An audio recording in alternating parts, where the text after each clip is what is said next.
10 coisas que sumiram ou pelo menos estão sumindo, né, nos automóveis de modo geral. É a segunda parte que estamos fazendo e vai começar agora. Olá amigos do canal PL, bem-vindos a este canal que traz literatura automotiva e nostalgia. Olha só, eu tô muito contente, eu recebi do meu amigo José Francisco Júnior, ele até mandou um bilhete para mim aqui, vou exibir pro pessoal, essa revista, né, contendo a história da linha Gol, a família BX de modo geral. Mandou aqui um recado aqui para mim, eu fiquei muito feliz com o presente dele, já está em minhas mãos e vai fazer parte do nosso acervo.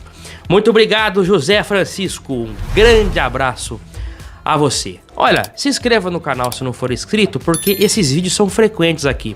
Nós temos alguns blocos, alguns quadros diferenciados que agora serão identificados com o logo aparecendo ao fundo, né?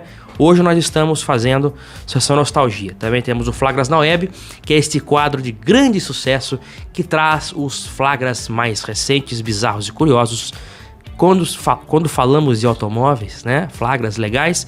E também o Jornal do PL, que retorna semana que vem.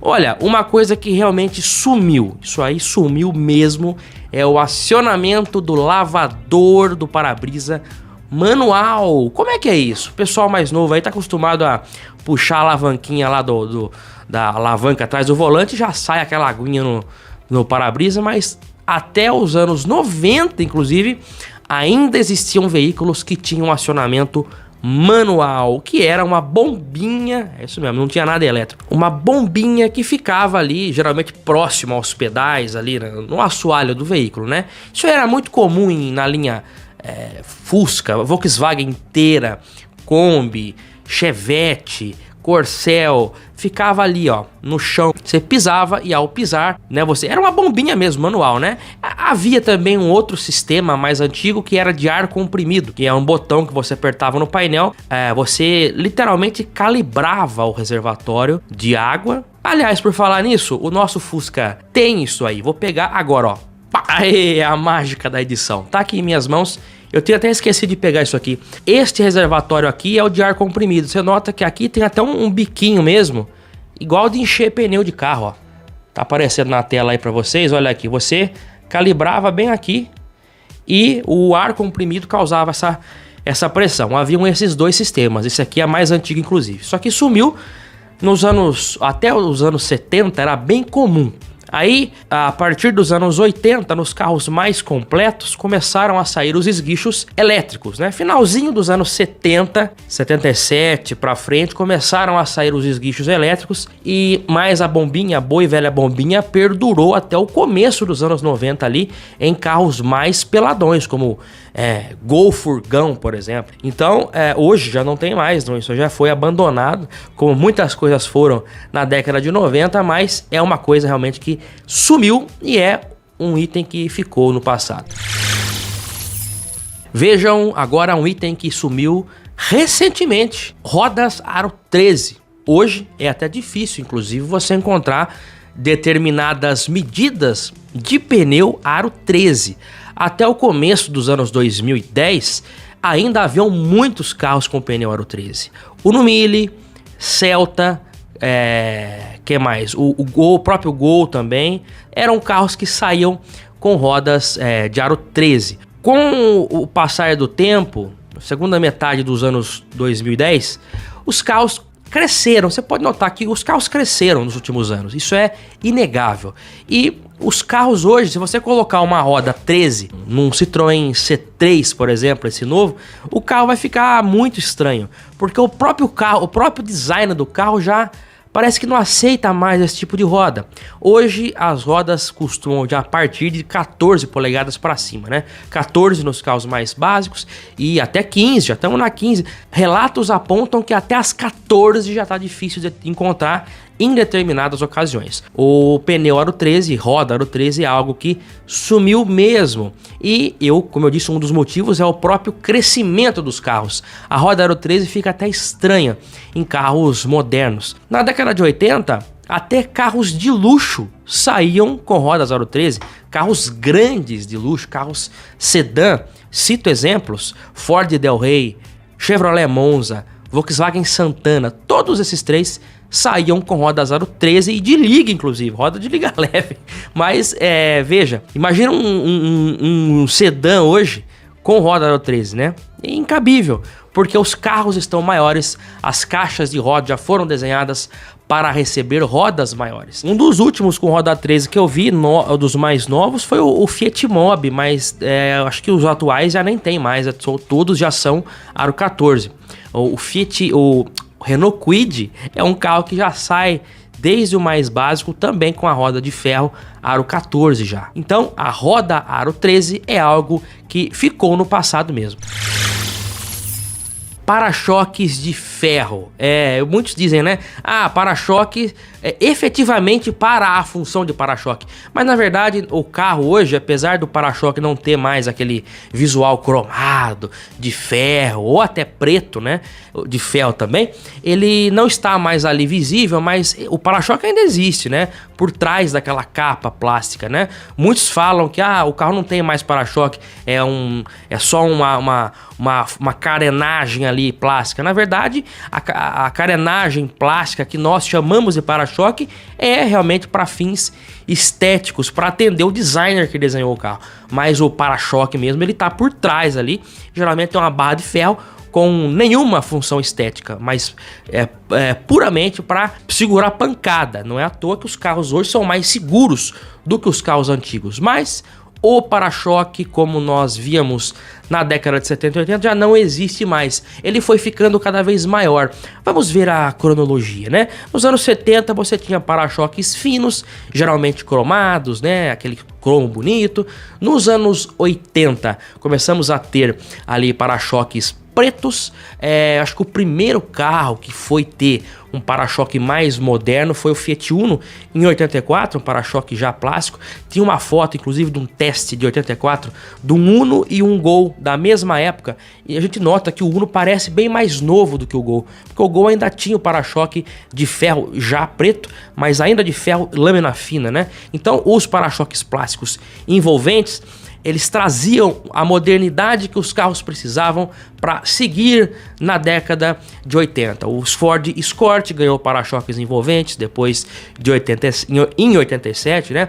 Volkswagen Santana também em 87. Os modelos da linha Gol era o que dava para se fazer para tornar as restrições mais felizes, né? E depois, nos anos 80, os para-choques ainda eram pretos, diferente da cor do carro. Na década de 90, eles começaram a ser pintados, né? Os para-choques pretos acabavam ficando exclusivos para modelos pé de boi, modelos básicos, e os carros mais completos saíam com para-choque pintado na cor. E nos anos 2000 ele foi se incorporando cada vez mais a toda a frente do carro, né? E já dá até para entrar no próximo item da lista, que é a grade dianteira independente, porque com a mudança, com o avanço do design do para-choque, a própria grade foi sendo incorporada ao design. No Fiat Uno nós vemos isso claramente, né? Até 2003 ele tinha a grade independente do para-choque. Com aquela restilização inicialmente meio feia de 2004, ele ganhou, na verdade a grade foi incorporada ao para-choque frontal. Isso aconteceu com o Gol também, que no Bolinha tinha uma grade própria, e depois no G3 a grade e o para-choque era uma coisa só. Então a grade também independente, que você pega uma grade de um Gol a ar, por exemplo, é uma gradona assim, né? É uma peça independente, isso aí já não tem mais. Hoje os carros, a maioria deles, até tem algumas raras exceções, mas a maioria, a grade e o para-choque, né, é uma coisa só. Mas só para encerrar do para-choque, não é que ele não existe mais, ele ainda está por trás ali, né? Então aquela coisa que a gente vê como para-choque é só para esconder o para-choque real. Olha ele aqui, sabe o que é isso aqui? farol de vidro. Você não percebeu, mas ele sumiu. Farol com lente de vidro é uma coisa que ficou no passado. Veja só, né? É puro vidro aqui, ó. É que não vai dar pra... Tocando assim, o barulho não dá pra ter real noção.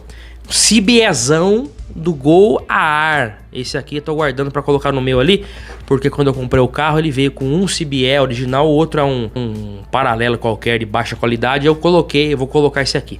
O farol de vidro ele durou até os anos 90, na grande maioria dos automóveis, né? Você pegar hoje, todos os carros saem com farol de plástico. Geralmente a lanterna sempre foi de acrílico, a seta também, mas o farol geralmente era de vidro. E essa lente aqui, você vê, muita gente não entende o que significa esses vários raios sem muita definição, um pra lá, um pra cá. As lentes eram assim mesmo, né? E dentro um bojo, isso aqui chama bojo, cromado, mais lisão. No final dos anos 90, os carros começaram a sair. Essas estrias na lente foram eliminadas, então meio que inverteu a situação, né? Porque a lente ficou lisa e o bojo, ao invés de ser cromado lisão, ele passou a ser tipo uma colmeia com vários espelhinhos assim. O farol do Gol G3 é um bom exemplo disso. O farol do Gol Bola é aquele de vidro tradicional e o G3 ele ganha uma lente totalmente transparente, sem as estrias que tinham até então, e o bojo passa a ter vários losangos, pentágonos assim cromadinhos. Essa era a tendência para os anos 2000, que perdura até hoje. Claro, hoje os faróis evoluíram muito mais, mas o farol de vidro com essas lentes aqui, com várias estrias, sem muita definição, é algo que também ficou no passado e muita gente não se deu conta. Um outro item que também está sumindo está relacionado com a primeira parte desse vídeo, que eu fiz há algumas semanas, né? Pra quem não viu, a primeira parte tá só você ver a playlist dessa nostalgia, tem lá todos os episódios.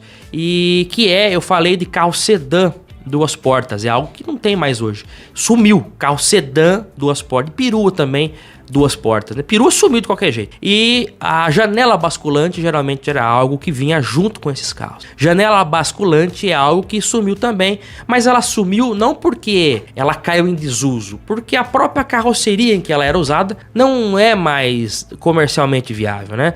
Nos anos 80, 90 era muito comum você ver vários carros com janelas basculantes, o Gol GL, Fiat Uno, Escort R3, Monza, Santana, Versalhes, tudo tinha a janela basculante, até peruas, como a Royale, até a Paraty Bola GLS I chegou a sair, a duas portas, hein? Chegou a sair com janela basculante, pouca gente lembra disso. Tinha a fixa, mas tinha também a basculante. Mas a janela basculante é algo que sumiu, né? Ou até carros duas portas mais novos já não tem mais. Tem na janela, mas é fixa. O Ford Ka, por exemplo, mais novos, né? Já tem 15 anos isso aí. Mas o Ford Ka 2008, aquela nova geração que foi lançada com base na primeira, ela tinha duas portas ainda, né? Mas não tinha mais a janela basculante que tinha no antigo, aquela janelinha pequenininha que saía para fora. Ela abria pouco, mas abria pelo menos. É algo que também, ó, já nos deixou. Agora eu vou mostrar um item para vocês que ele não sumiu totalmente, mas está sumindo. Aqui eu não estou escrevendo, eu não escrevo um texto e coloco lá para uma IA ler. Aqui eu estou conversando com você, nós estamos debatendo, eu levo até você curiosidades, informações interessantes. E um item como esse é o farol de milha. Farol de milha, ele já foi muito mais desejado. Era muito charmoso antigamente você andar, né, com só a lanterna em cima e o milha acesa embaixo. Então, charme. Eu faço até hoje isso daí com os meus carros aqui, que todos eles têm. Até a Kombi tem farol de milha. Aliás, me repreendem às vezes porque tem uma diferença de milha para neblina. Na verdade, o farol de milha ele é considerado o que fica acima do para-choque e o de neblina é o que fica embaixo. Mas a maioria das pessoas acabaram adquirindo o costume de chamar tudo de farol de milha. Farol de milha, farol de milha, farol de milha. O correto é o de baixo é ser de neblina, tá? Então tô me referindo aqui ao de neblina. O de milha também já sumiu porque uma coisa que está contribuindo para o fim desse item, que era tão charmoso e restrito a carros de luxo no passado, as versões mais completas, é os faróis diurnos. Hoje os carros modernos, a maioria, eles já saem com LEDs, luzes diurnas. O que é isso aí? São luzes que funcionam o tempo todo.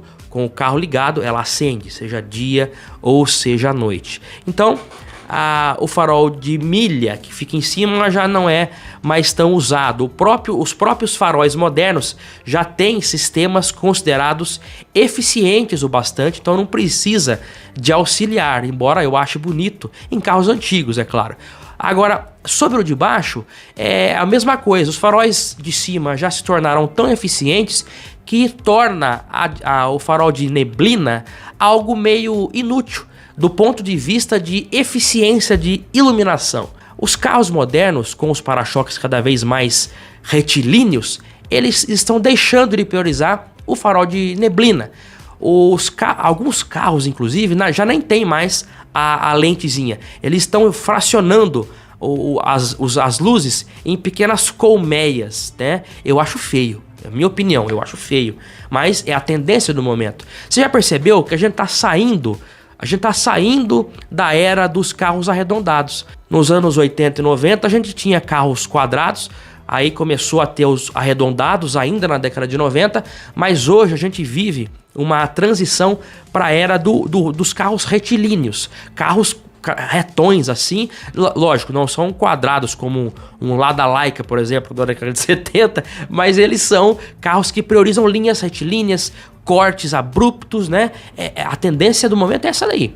Vai vir o novo Uno agora, o Panda, você vê claramente que é uma releitura daquele lá, é um carro quadrado, né? Então, esses carros já estão deixando de usar o farol de milha. O próprio design do para-choque já não está mais prevendo isso. Ele ainda existe em vários carros, mas a tendência é que ele deixe de existir, porque carros aí mais caros já nem tem mais, né? E as pessoas até esquecem que ele existe. Mas antigamente era um charme, né? Você liga a lanterna, liga o milha.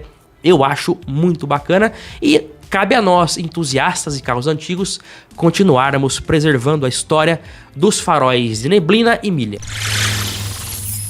Olha só, agora outro aqui que sumiu foi o kit de primeiros socorros e o extintor. Eles não sumiram por mudanças na tendência, não, mas eles sumiram por mudanças na legislação. Ambos eram obrigatórios. O kit de primeiros socorros se tornou obrigatório depois da criação do CTB novo lá de 97, mas durou pouco a obrigatoriedade. Você era obrigado a ter um kit de primeiros socorros no seu porta-luva ou no porta-malas dentro do carro. Era um estojinho assim, né, com uma cruzinha vermelha. Eu lembro, meu pai tinha isso aí.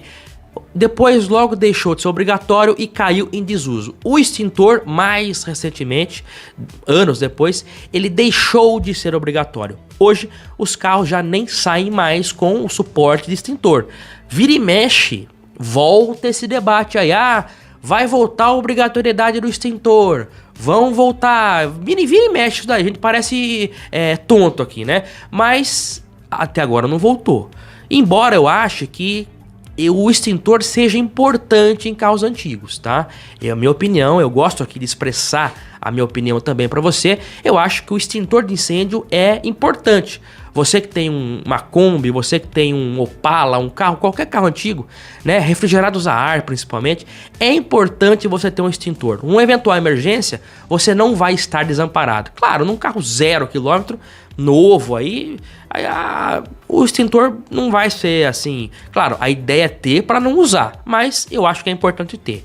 Eu tenho, e aliás vale uma informação também. Se você tiver o extintor, ele não é mais obrigatório, mas se você tiver no carro e você passar numa eventual fiscalização, se o policial quiser encrencar com você e ele vê que o seu extintor está vencido, ele pode te autuar.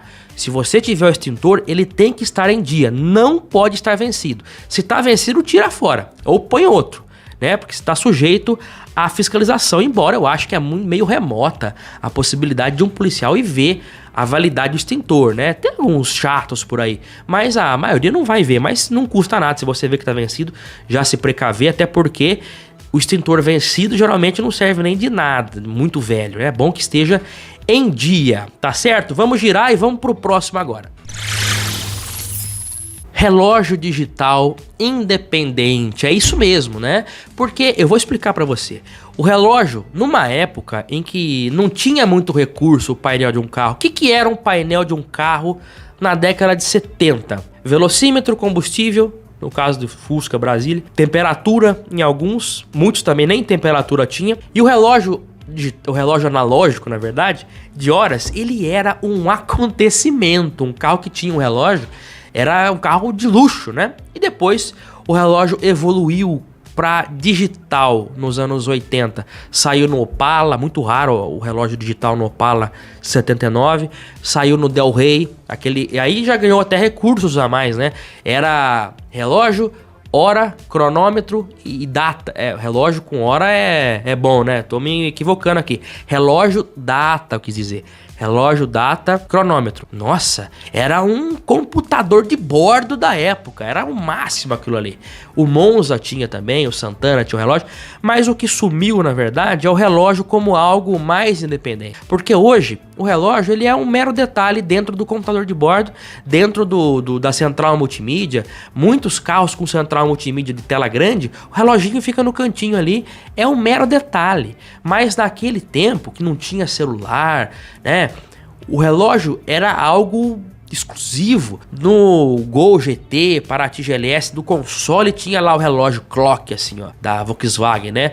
E com embleminha Quartz. O relógio era algo muito interessante. No Uno também, nos mais novos, ele vinha ali no painel. Mas com o tempo ele foi deixando de existir. Acho que o último mais recente que eu lembro de ter visto, que ficava meio exclusivo, era no Corolla, não esse novo, o último Corolla, antes desse.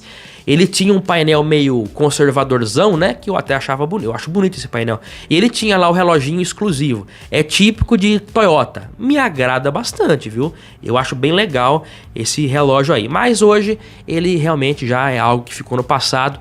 Geralmente ele está sempre integrado ao painel, ou na central multimídia, ou dentro do próprio computador de bordo.